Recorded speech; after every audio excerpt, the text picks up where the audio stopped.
Hello there, everyone. I am Ben the Bold. You are you, and you are watching our Hannibal at the Gates playthrough of Carthage in the brand new Livy update. Yes, we are playing as the nation of Carthage, and we are going to try to stay out of Rome's business and let Rome hopefully grow into a major powerhouse. It looks like they are fighting with the Samniums, so I hope that Rome will expand rapidly, take over all of Italy, follow their missions. We'll see how the AI does at following the Roman missions, and hopefully Rome will be our big late game enemy. Who knows?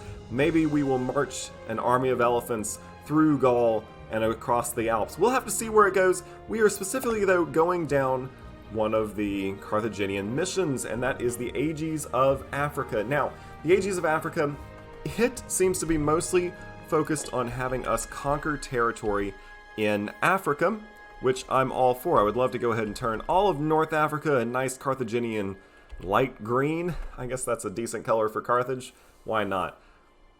We have a couple things that we need to work on. First of all, I believe I am integrating. Yes, I am. So I'm integrating some of my subjects. Am I integrating you? I kind of forgot where I was. All right, so no, I cannot start integration yet because I don't have enough opinion with anyone. No. All right, so we still have some work to be done as far as influencing our little tributary states to make them like us enough to integrate them. I think I'm going to go ahead and actually just...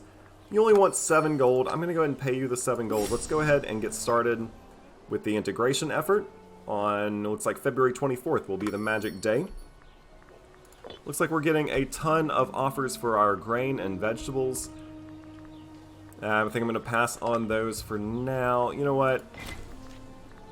Sure, I'll do the livestock. Why not the grain as well? Alright, so we were specifically working on a couple of these missions. So we need to own at least one territory with city status and 15 or more pops in the areas. Alright, so we just have to own one city in this area. In Thracica, Musulamia, or Max. Alright, so let's look at our provinces. Because I would love to go ahead and take this integrate Musulamia. I'm getting all these pop-ups. Hold on. Ooh, it looks like our suffate is going to gain the depressed trait. What's that going to mean? Well, he's going to lose 1 fitness, 1 charisma, and a little bit of health each month. That's a shame. I would love to go ahead and integrate this little tribal vassal into our territory. So we need to find the areas of Thracium, Musulamia, or Maximia. I'm not pronouncing any of those right, but let's find it. We just need a place where we need a city, right? A city, no, one territory with city status and 15 pops or more. All right, perfect. We're gonna have to figure out something to do with these pirates, mostly just because I don't want all the pop-ups. I think Thracica is gonna be my best bet. I would love to go ahead and make this into a city, so I'm gonna go ahead and save up some cash, start making, well, you're a port. You also make grain, and normally I wouldn't want to... Let's take a look at our trade resources. Normally I wouldn't want to take away a province's major food-producing territory and turn it into a city. So I could turn this place into a city, but I also... Well, you know what? I'll probably do that. I'll turn Vaga, or Vega, into a city. It produces olives now, that's fine. If we got rid of the olives, well, are olives one of the resources that automatically, I don't believe so. So I think I would still produce olives. We'll have to see.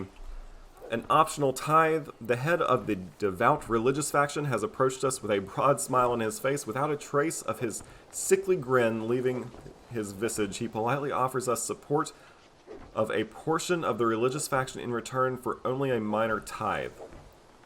You know what? I'm going to go ahead and do that. I know I'm trying to save up some money to turn some things into a city, but having the religious faction on my side could be useful in the coming months. We are unfortunately about to have the populace take power. I really wasn't watching that. Is there anything I can do to prevent that at this point? I could, once again, endorse the mercantile faction. Does that help me with my election a little bit, I think.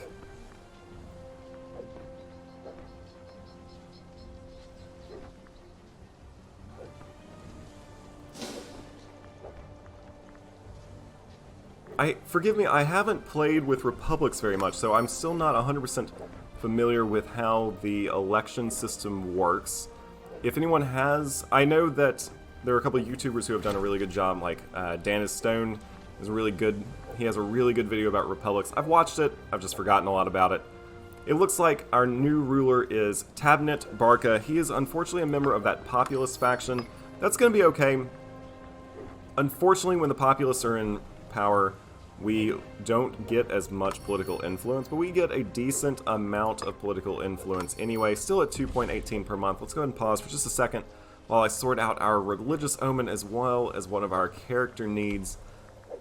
I think I'm going to keep going with national citizen output. That helps me with both my research as well as my commerce income. And then let's talk about research in general. We need someone to research civic advancements. So let's take a look at our characters list and show our families. Basically, in the way that the Livy update handles this now is that, and I like this a lot better than the old system. I think I've said that multiple times now, but I like it a ton better than the old system where you just could scroll down for days and days and days and you just have so many families, and you were like, oh, well, half of them are scorned. Oh, well, I don't really care because, well, why? I mean, I have so many families, I can't possibly make them all happy. I don't know who's powerful or not. This, I think, is a much better system. It's a lot less micromanagey. I also like the fact that they did still have, there are plenty of other optional characters as well to choose from, but I do like the fact that, for the time being, this is how we're handling families, and I personally think it's a much better system than the old one. So, it seems like everyone is pretty happy, so we don't necessarily need to pick one of our one of our researchers from these families. So, I think I'm going to go ahead and just choose someone decent. Now, if I know that this family has enough people in it, but he's in the mercantile faction, which I like supporting people in the mercantile faction. I think that's a really good faction for Carthage because it boosts our national commerce income. It also helps with our diplomatic reputation. Of course, the military faction's also very strong. Morale of armies up, morale of navies up. Hey, those are both great. Really, all of these are good except for the populist faction.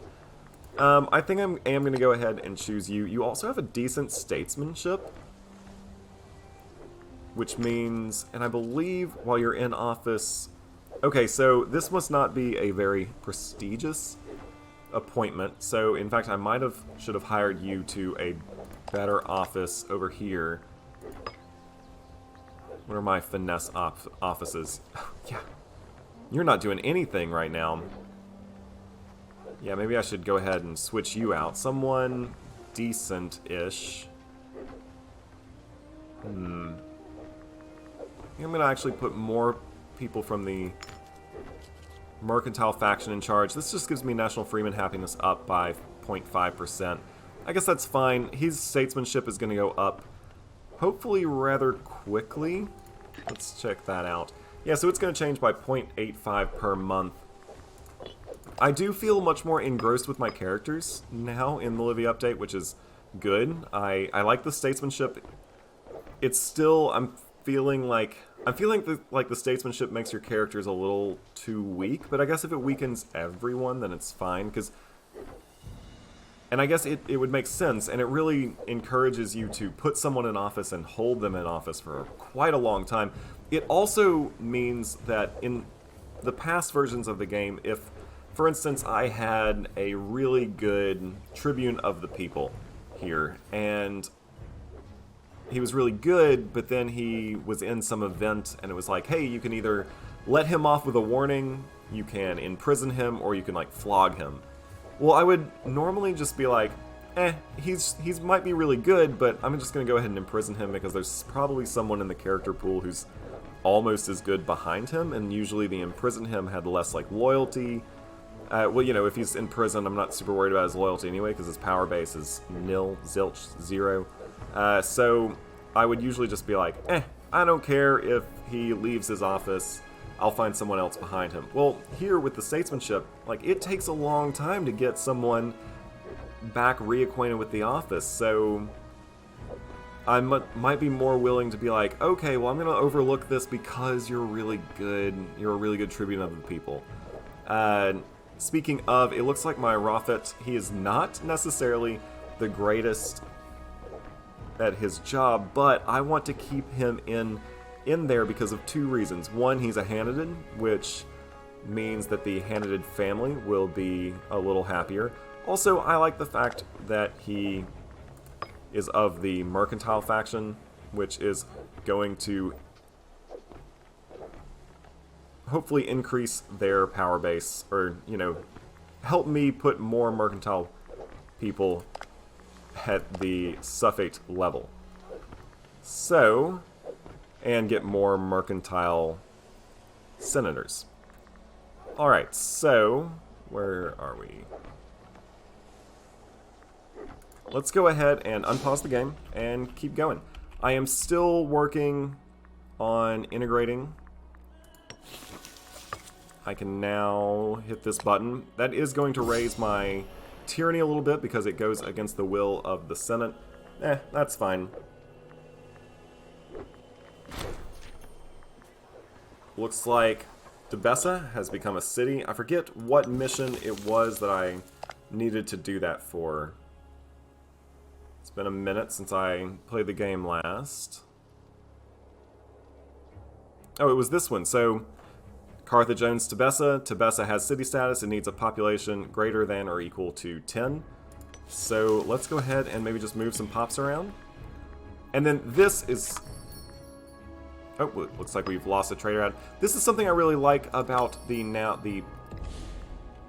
little pop screen. Now when I click it, I can see where our pops are migrating from, and then also where they're migrating to. So it actually looks like I'm migrating out of the country. Well, you see, that's really good to know. I may not have necessarily realized that by just looking here.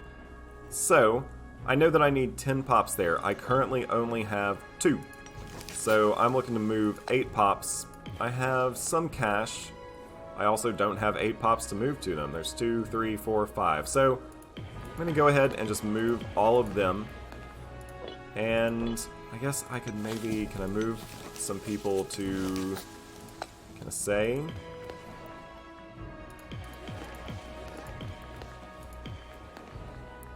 Alright, and I will go ahead and move them over here.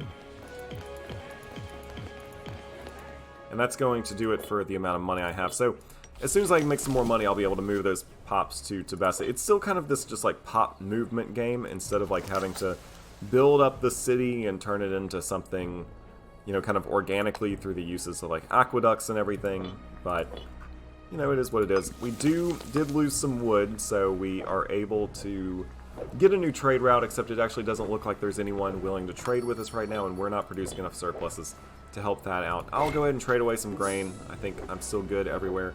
We do have a bad research ratio, so that basically just means we need more citizens. Part of that, I think, is because we recently took over a settled tribe, so they had probably a lot of tribesmen. Looks like our new suffect becomes friends with Hamilco Barca. Alright, I guess that's splendid. Or we can encourage them to spend less time together. I feel like I might as well make them a friend.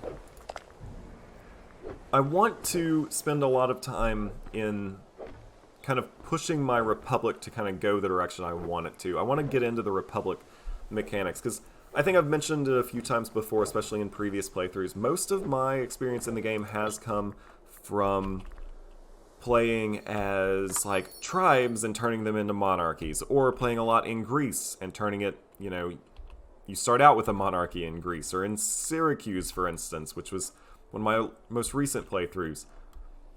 And so I of course played Rome right when the first game came out, or when the game first came out. I took over Italy and then was like, Rome's cool, but it's a little too strong, I think. So I actually and I never really like dove into the government mechanics. So I'm really excited to try to dive into the government mechanics. Take this one kind of slow. I don't necessarily want to, you know, try to speed through it. I'm going to go ahead. I'm actually going to install provincial procurators because that helps my population output. Also, something that helps my population output are these foundry buildings. So I'm going to be looking to actually probably build a bunch of those all throughout my country. I'm also hoping that with the addition of the Livy update, when I go to war with places, I won't find myself constantly... Ooh, looks like we're moving some tribesmen, sure. I won't find myself constantly looking at my capital city and realizing, oh, it has 800 people in it. Oh no, we're no longer importing wine. That's not great. Alright, we can get another trade route. What are we thinking? I think I'm actually going to go back to wood, and I can get that for myself. The Brachia seems to be probably the most decent place to do it, so... The reason I'm going with wood here is because I'm actually going to want to be building more onto the navy. So I'm going to go ahead and build a hexier and a tetrier. And man, we're actually kind of struggling for money early on. I know I'm drilling the army, which is a large part of that, but I feel like some of the early game military experience is probably very important. We should talk about what traditions we are going to aim for. I kind of looked at this in that playthrough where I had that save game error. I'm not going to trade with Rome. But I did look at my traditions, excuse me, and this one seems to be mostly focused on cavalry. This one seems to be mostly focused on my navy, which is, as Carthage, really good. Also, this fort defense up by 15% I think could be really beneficial in the Livy update of the game with the way the new attrition mechanics work. So, for instance, if you could build a large enough fort so that their armies if they had to siege you down, had to bring a super large army, and they maybe didn't necessarily invest in supply wagons as much, that army could have to come to your city to siege it down.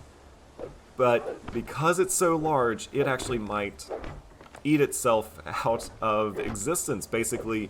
Because once they run out of food, these armies actually start taking a ton of attrition, more so than in previous updates of the game.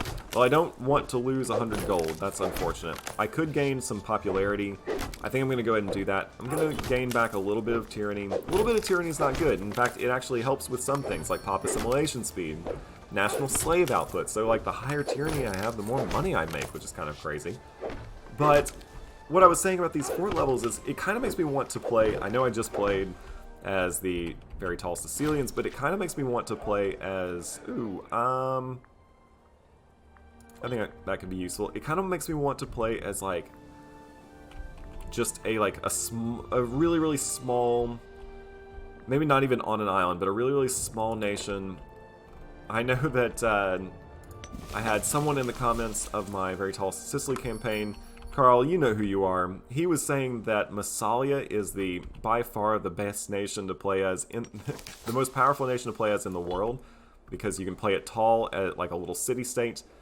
Well, I think that could be a lot of fun to like build several fort levels up on Massalia, and yeah, even if you did, and you just keep this one little territory, and yeah, even if you did have barbarians at the gates and they kept trying to come in, and maybe even they defeat your army, but they can't break your fort, well, then eventually they lose supplies and lose said army. Another place that could be fun to play that way would actually be Byzantium, after all. The city of Byzantium, it was relatively famous for some walls, wasn't it?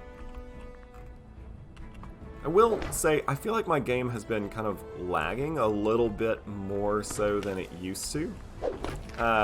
Sometimes I experience some lagging issues when I am like exporting videos in the background, just because I have a pretty powerful PC, but exporting videos out of Adobe Premiere, I think that still takes up a decent amount of processing power. But I'm starting to notice even when I'm not, I feel like it's just like kind of catching just a little bit more than it used to before the update of the game. It is a pretty powerful PC, it should be able to run this game no problem, but I'm just kind of noticing that. Alright, so integration of... Oh, so we have one of these integrations. Oh, thank you, Paradox. Alright, in previous updates of the game, when you integrated a territory, you had the same screen as when you conquered them. So if you wanted to, you could be like, yeah, I'm going to murder all the rulers. Well, what a great idea to integrate with your larger brother's little nation and then have all of your people be murdered. I think I'm going to go ahead and say... I could like welcome in some of the major characters. They wouldn't be considered majors in my country, though. They would be considered minors. I could offer sanctuary to someone. Give refuge to Masani and Abarid. Or we can just not take anyone. We'll be a war.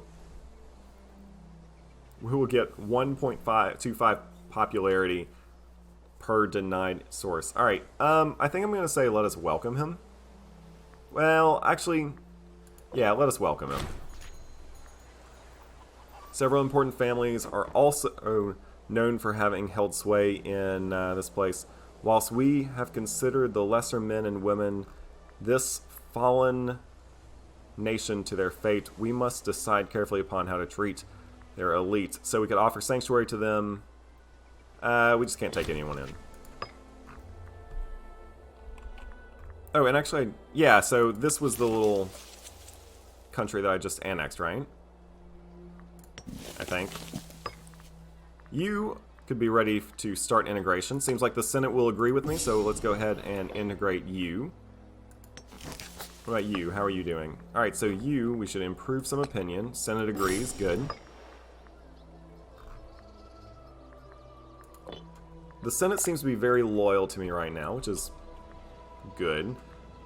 I don't necessarily want the populists to be in power, because that just hurts my monthly political influence, which we still gain a pretty decent amount, but not a ton. We'd also think about building a larger army, because, well, right now we only have about 30,000 troops, although a lot of our strength comes from our unity with our tributary states.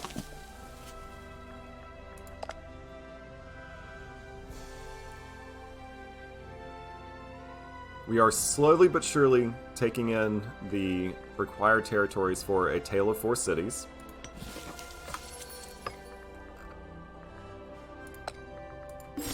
I guess I should be, and I should have been doing this all along, but I should definitely be improving relations with all of you. Looks like I am doing that.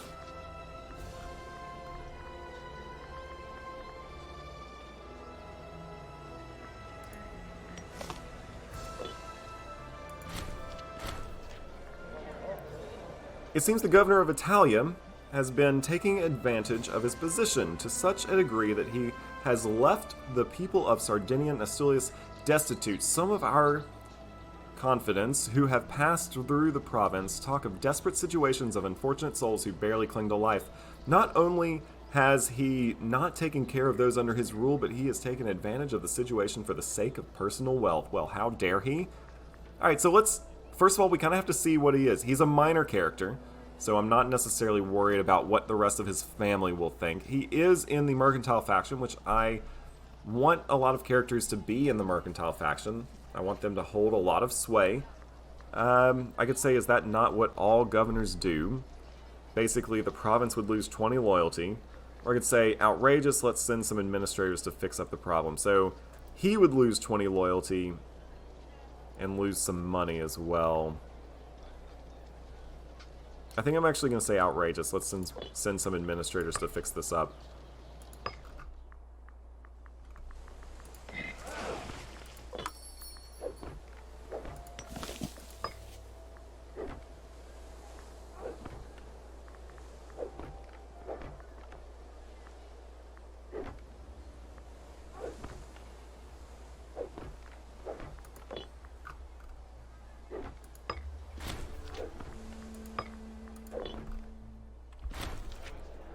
Suffolk Daniel offers friendship. We have received an invoice sent from Suffolk Daniel Balhanid, ruler of our subject Achola. He offers our ruler Suffolk Tabanid Barca his personal friendship. Yeah, we'll become friends with him.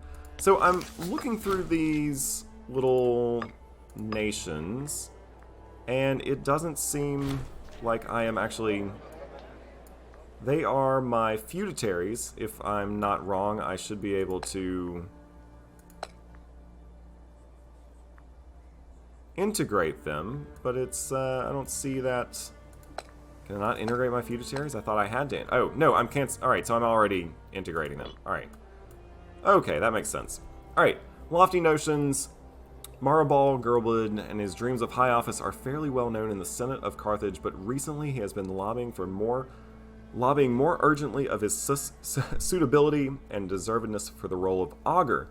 While ordinarily we would be able to appoint whoever we liked to the post without causing offense or starting rumors, the enthusiasm of Maribal Gurblid, was he our old? Yeah, he was our old suffate, has put us in a rather awkward position regarding the incumbent official, Balatin Boda. Alright, so Boda, he is a member of the Bodonidid family, so he's a major... so we don't just want to give him the job. We're going to say that Maribal can't hold a candle to Balatin. We definitely don't want to just give him the job. We should also take a look at our laws. Although, I guess we don't have the required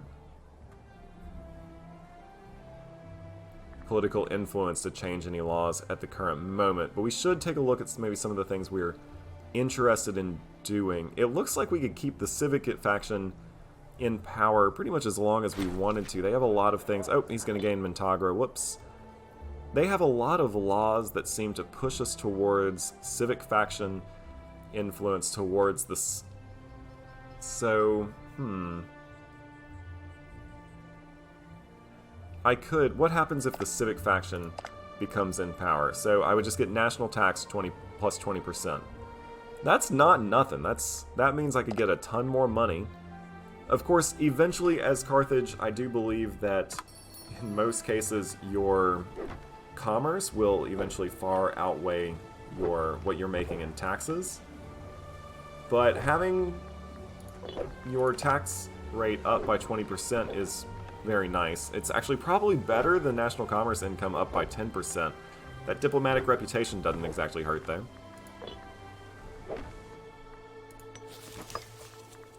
Alright, I'm already integrating you. Ooh, a Punic citizen arrives. Yeah, I'll go ahead and take the citizens.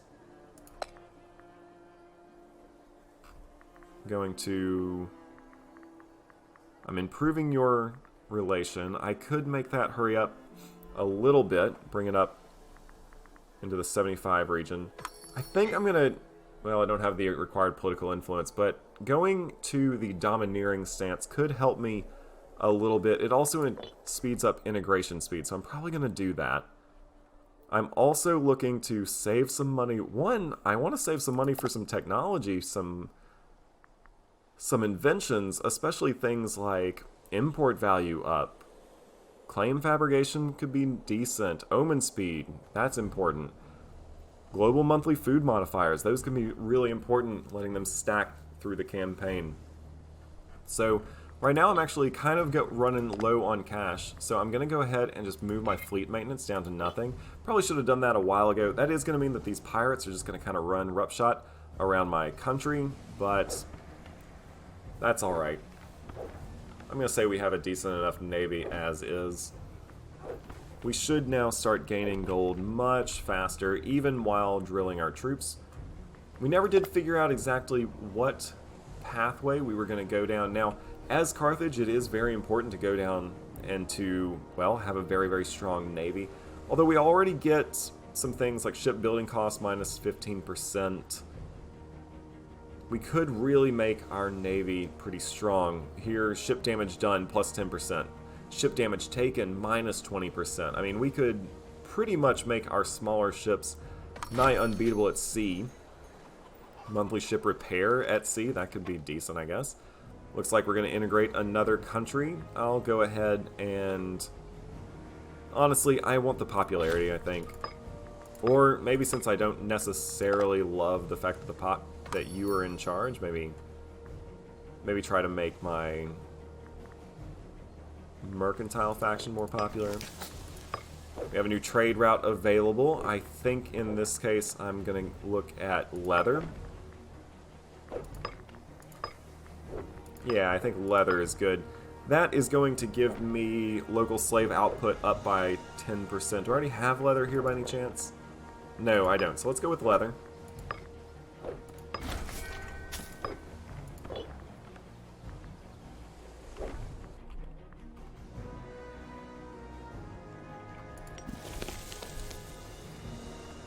I know I can help speed up these integration times a little bit by going into the domineering stance. However, right now I think I'm going to go ahead and wait because I think I'm going to go ahead and turn Vaga into a city and then move one pop there. Speaking of moving pops, since I am starting to make some money, let's start moving some pops to here. I just need 4 more.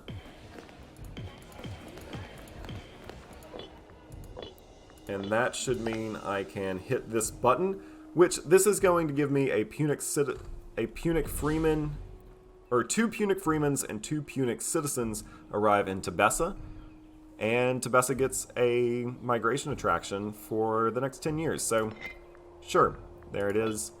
I don't necessarily know how much that helps me in the end, but sure. Ooh. Kurobis could get a granary, Kurobis could get a foundry, or we could just get $62. I'm actually going to go ahead and take the foundry, just because the foundries increase my population output. So, but I guess we cannot be completed before integrate. Alright, so we have to integrate the Musalami before we can take the Libyan Empire. Completing, ooh, interesting. Completing this task will give a choice between 2 permanent bonuses, or boni. Interesting, interesting. I wonder what those could be. Interestingly enough, it looks like Egypt wants to trade grain with me. I'll go ahead and do that.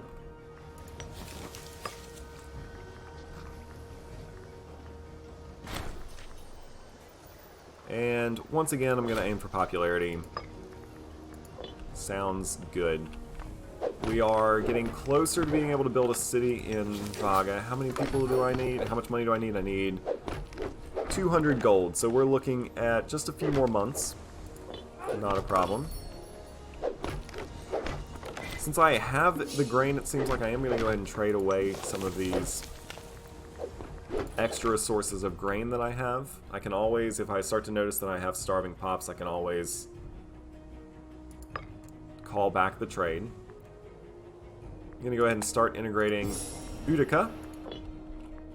Where is Utica? Ah, up here.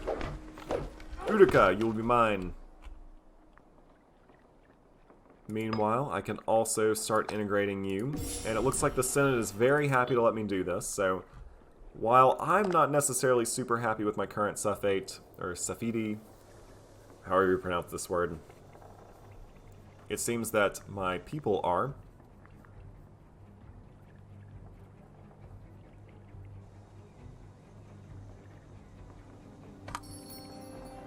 Appears that my next candidate is going to be from the religious faction. Alright, cool. Ooh, I might have 2 religious faction people in power at once. I'm actually not upset by that. It gives me very strong omen power.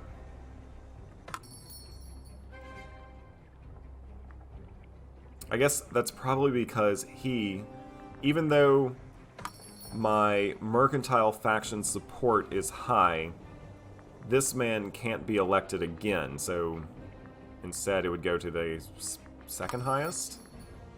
No, who are you? I'm gonna do some research after this episode about how to kind of play the election game a little bit. I'm really excited about playing the election game, I just haven't done too much of it yet. Alright, so do I want to build this new city, or do I want to go ahead and grab import value up by 10%? I think in this case I'm going to go with the new city. And I'm also going to go ahead, and since I still have some cash, I'm going to move one pop there. Let's move you. So now you'll have 16 people. I moved 2 pops there. Now you'll have 16 people. That should get us started on this integrate the Musulami people. Basically, that will give us one city. Oh, I guess I will need cities in all 3 of those, not just one. I thought it was an or situation, not an and. Well, it does say areas of the Brecania, Musalamnia, or Maxiesian. I butchered all 3 of those pronunciations. Oh well, bear with me. But it does say or there at the end, so maybe I will be able to get it with just one. Basically, what will happen is the Musulami will adopt an autocratic monarchy government form. Oh, interesting. It seems like it helps them more than anything. Oh, it does help them because I can then integrate, or it helps me because I can then integrate them. So I won't have to go to war with them. Instead, I want to go ahead and improve opinion now.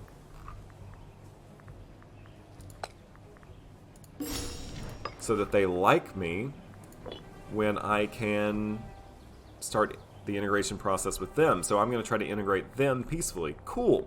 I like it. Meanwhile, I'm still can't integrate you. I'm going to go ahead and send a gift. Let's just go ahead and get this thing done, shall we? This is already probably more diplomacy than I've done. And most of it has just been, you know, improve opinion, start integration. Improve opinion, start integration. I'll go ahead and trade some salt away. And why not some fish as well. We have an election soon. We're going to get a brand new religious, or a member of the religious faction in office. Good for you. Alright, so he is unfortunately an unpopular consul, well, or suffect. Never one to challenge the status quo or even do anything remotely considered interesting. He has been elected suffect by a slim majority of dull buffoons in wine-stained togas. Ooh, I love it! It would be fair to say, perhaps, that he does not hold the confidence of the people in the same manner as the Stoic rulers of old. Well, that happens sometimes, I guess. Time will see if the division is healed. Primary culture happiness down by 10%. We could just lose a ton of money. I don't want that. Or we could gain a bunch of tyranny. Oh well, time will see. Oh, we're going to go ahead and be a little more unhappy. A petitioner approaches. A mature individual by the name of... Yeah, approached our suffect in private this morning. In a hushed voice, he spoke to a vision of the near future in which he was found by his loved ones having been killed under mysterious circumstances. Who? Oh, I'm so sorry, man. With shaking hands, he offered all his worldly goods to the state in return for our protection. He only has 37 debt bucks. He's a researcher. He's already very loyal. We could gain some stability, which is nice. Or we can gain some money. I think I'm going to go with the money. Alright, so the next rulers of our country will be from, it looks, if an election were held today, would be from the mercantile faction. So we have secession support. I'm just going to try to look at this a little bit. So, and then it breaks down the percentage of people who would vote for this candidate, or is it just vote for the mercantile faction? His popularity, so if I want him to be the next guy, then I would want to make sure that he was very popular, right? Let's look over here. So his popularity isn't as great, but yeah. So if I wanted him to be the next guy, I would make sure he's very popular. Basically, it appears that they all... I'm going to have to do some research on this. If anyone has any helpful hints about how to play Republics, hey, hit me up in the comments. I always love reading all of your comments, especially when it's tips about the game, things I didn't know. I'm trying to become better at this game. I'm just having a ton of fun with it at the moment. Wanted to play a Republic, having some fun with that right now too. I have some issues. We have a problem with the Bodona family. The Bodona? I'm going to call them the Bodona family. That's probably how they're pronounced. So they are currently scorned. I have a feeling that this will actually deal with some of that scornedness of the family. The fate of the Republic and that of the Bodona family is and always will be intertwined. So I think this is because I get this event when my family is scorned when I am the consul or when I am the suffet. So basically I can choose someone to invite to the family, or I can say none of them are fit to... And basically then I could choose my own person. Let's see, anyone good? We would lose some family prestige. Well, let's go to the character window for a second. Scoot that down. And let's look at this prestige. So we have all these things that prestige is governed by. For instance, we can see that for the Barkid family, the prestige changes by 1.01 each month due to the following factors. And it appears that it's due to the people in office. Now, the current prestige provides the following power base to the head of the family. Alright, so here, in the previous updates of the game, it really didn't seem... Familial prestige didn't really seem that important, but basically what we're seeing is that if I were to come to him, he would have a higher power base right here, because he's the head of the family, and power base represents the weight and influence that that character wields, translated into military might.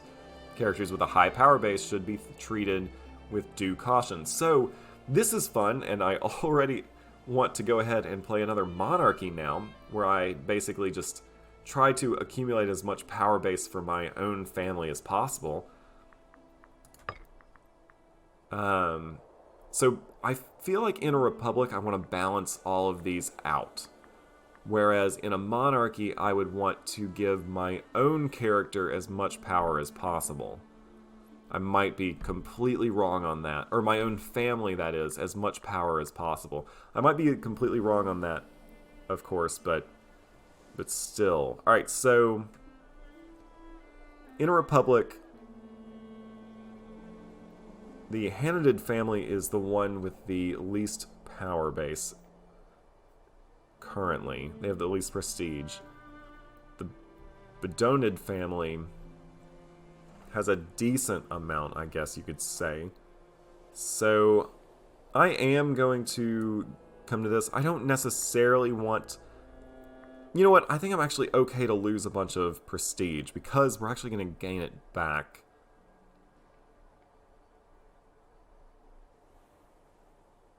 Alright, so let us invite you.